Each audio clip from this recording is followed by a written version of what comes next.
We went to an organization known as the Jewish Immigrant Aid Society 3 or 4 days after we arrived.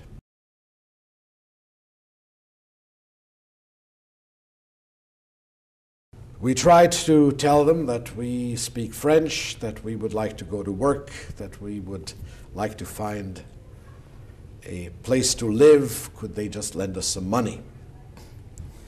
The first disappointment was that we didn't speak English. How come you don't speak English?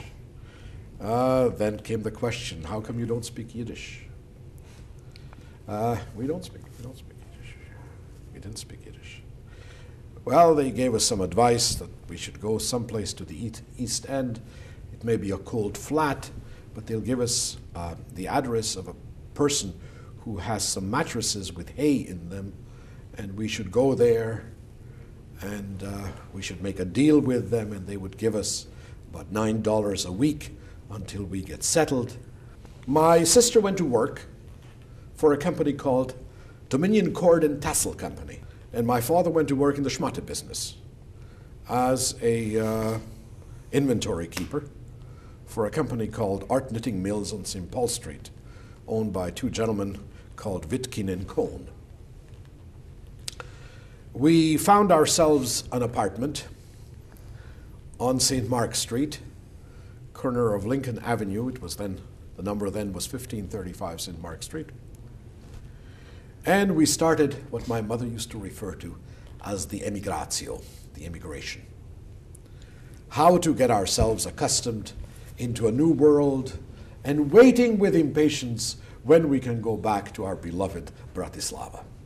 First thing which my father did was to send me to Montreal High School. And the rector there was a man called Thomas Somerville, a man who, very fine gentleman. He was big, he had a big office, and therefore I was obviously scared of him. My sister took me to school there and explained to him in French, which he didn't understand. He brought in a translator who spoke a smattering of French,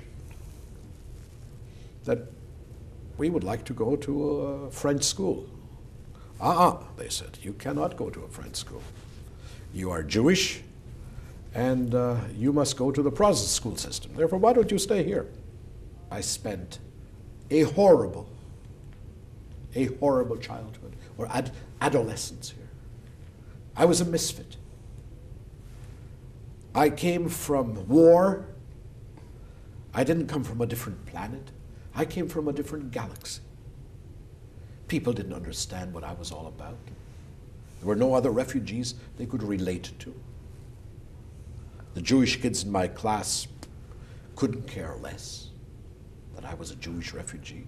I developed a kind of resilience because the mistreatment which I got on the part of children here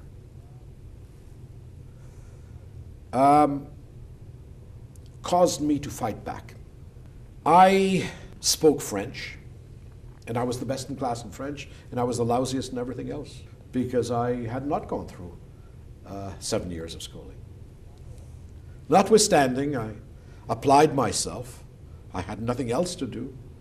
And this was my life until the end of World War II in 1945.